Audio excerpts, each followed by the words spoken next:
Hello Gundam fans, this is Brown92, and today I'll be looking at the 1-144 high-grade Gundam Age 1 full Glansa from the 3rd generation of Gundam Age. This is the Age 1 normal. It's completely the same, the only thing they changed are the stickers. So it has more of the Age 1 flat look to it from the 2nd generation, when the Age 1 was in use, but it didn't have the unit little device that could help it evolve. So it's just normal. It does have, instead of green stickers for the cameras and the eyes, they're gold.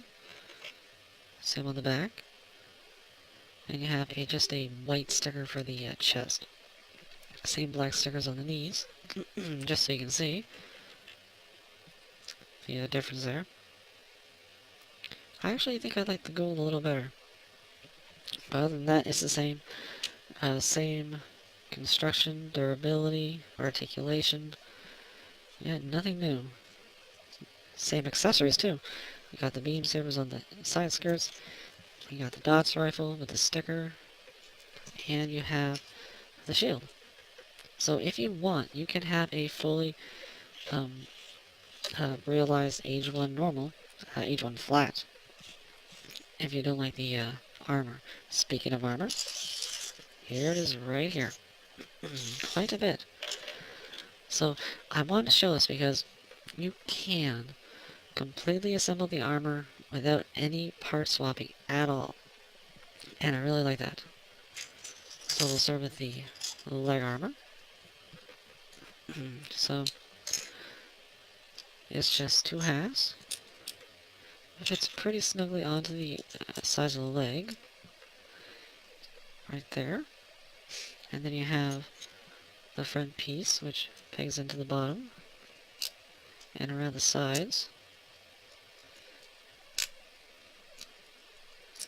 I just gotta get it right in the certain spot.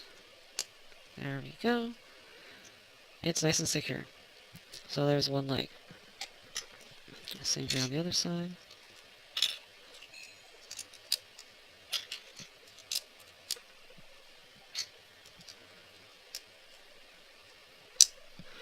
Alright. Don't know why it was so easy there, but okay. Now the skirt armor is a little harder to do. You've got these little gray pieces that have to go inside, kind of underneath. And then the blue armor, actually probably better to put the blue armor on first and then put the gray underneath. Right like that, so just sandwiches between the existing front skirt. It's not really too hard, it's just you gotta keep the one piece on and sandwich it together. And there we go, front skirt's all done. Now the back, in the instructions they tell you to put the white piece in here and then peg it on here. You don't have to. You just have to do it at an angle. So the little teeth on the side right here will clip around, and so will right up here. You just gotta do it at an angle, and there you go. They're not super secure though, so they might fall off during the review. And there we go. Back skirt's all done. And then we have the shoulder armor, which is actually in 3 different pieces. This part here is separate, but you can just... Actually, it's easier to take this off first. Plop it on the top, which will separate the arms, the shoulder from the torso a little bit. And then peg this into there, and then cap it off with this piece. And what I really like is this piece of white that's left over. I don't know, I just kind of like it. And same thing on the other side. Armor. Take that in, and top it off. Right like that. And finally, the chest. Now, this little piece on the top comes off, and it does have a little indent to match the hole in the chest. And without this piece, it'll fall off. This piece will clip right onto that little blue section that's hanging over on the original age. And there you go. This is the age 1 Glansa. Just the Glansa. It appeared first in the series without the backpack. And it looks really, really awesome. I like the looks. I like the color. Initially, I thought it was going to be more purple. Now, you do have some stickers. You got mostly just little black ones on the front and the back of the legs. And that's really it. A little bit of gray to break up all the blue. No, this thing looks, I think, really good. Now, the articulation, it's a little hindered. Mostly, you can still rotate the arms forwards and back, but not quite as much as before. It's still pretty good. You still got some up and down. Lower arms can only go that far now, so they're hindered there, but everything else is about the same. The waist is still the same. Skirt armor still moves. All legs are fine. And the knees are fine. It might not be able to bend quite as much, but still, it's a little over 90. And the feet aren't anywhere near the armor, so they're fine. So you can still get some really nice poses with the Gransa. Yeah, it's still, but even with all the armor, it's really good for the articulation. Now, like I mentioned before, the normal accessories still apply. You have the beam sabers on the side skirts, the Dots rifle, the shield, but you also have these new shields. I can't remember what they're called. It's something like Dots rifle, but not quite the same. And actually, I like the color. Nice 3 colors on the piece of plastic. And goes on the same peg hole as the shield. And of course, you get 2 of these. So they work as a shield. They also would fire beams. And you do get 2 clear peg beams, which you can peg right into the beam emitter. Like that. So you can have... It kind of looks like it's firing, sort of. Or you just have it as 2 beams. 2 big beam sabers. It's actually pretty awesome. Go all Baraka. I actually really like these. These are pretty nice. A nice addition to the Age 1. And, so this is all the stuff for the Age 1 Glansa.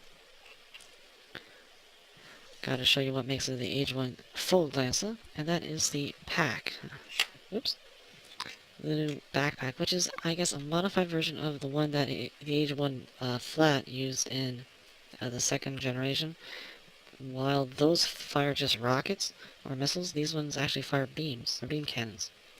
So you do have articulation. You've got a ball joint connecting the cannons themselves, and you have a swivel hinge right there. So you can do pretty much whatever you want with these cannons.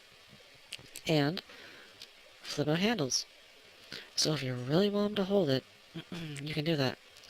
Or if you want them to have the backpack without the armor, and maybe trim down these parts, you could have them actually look like the Age 1 flat in the 2nd generation. Those would make more sense. So you can do that if you want. That's okay. And they peg in right into the holes in these 2 thrusters here, which definitely would reduce its mobility. And I found the polycap ball joint. I have switched 3 different ones, and there goes a side skirt or back skirt. I switched 3 different ones, and none of them will support the weight of the backpack. Like you can kind of position it just right, but if you try to move him, he falls backwards. Just the way it is. And I'm trying to figure out what these holes are for, because I don't really know. Maybe, just maybe, nope, not for that. I don't know. The little holes right there. I don't know what they're for. And so you can have the cannons out like that, and have them firing 4 beams at once, which I did do in the show. Although, I almost forgot, and why wouldn't I? I don't think he ever did this in the show. It does have missiles. These little panels here can fire missiles, and these panels on the shoulders, you can pull them out. It's a little hard to do. You got your fingernail in there. You pull them out, and there's little holes for missiles, and you put these farther down. So it looks like it's opened up. Like that. It did do it one time in the show. And as far as I know, it was the ending credits. That's when you see it. He fires them out. I don't recall him doing it actually in the show itself. Which, it would be kind of useful, just saying. Using those missiles. Oh well. But it's nice to know that they're there. I mean, I never would have known if I hadn't got the model here. Yeah, like I said, these back skirts can be a pain in the back skirt. But yeah, accessories are pretty good. I just think the backpack is a little too much for the model itself because of the polycap ball joint, which I never liked. I'd rather have just a simple peg swivel, but you can work around it. And I still think it looks pretty cool, although I think the red's a little too much on the back to contrast with the rest of the armor. But still, accessories are pretty nice. I do like them, even though they do hinder the model a little bit. Alright, so let's get this guy posed. Okay, that skirt armor's not going to stay on. Thankfully, this does kind of act like a bipod, so you can get him to stand pretty well. But let's get him ready for a little comparison with, of course, the normal age one. So you can see the drastic difference with the armor on. And another one that has a full armor look, the Forever Gundam, which is basically the RX-72 30th edition with extra armor. Although it is not just the armor on top. You did have to swap out pieces like the shoulders and the skirt armor in order to get him to look like that. This guy, like I said, you can easily take the parts off and have a normal age 1 without a problem. Something that even the Master Grade, the Master Grade Full Armor Gundam wasn't able to do properly, which is kind of sad. So I really do like this model. Initially I wasn't too thrilled with it, but having it in my hands, it's not as bulky as I initially thought it was, at least as it looks in the show. I think it's a little slimmer.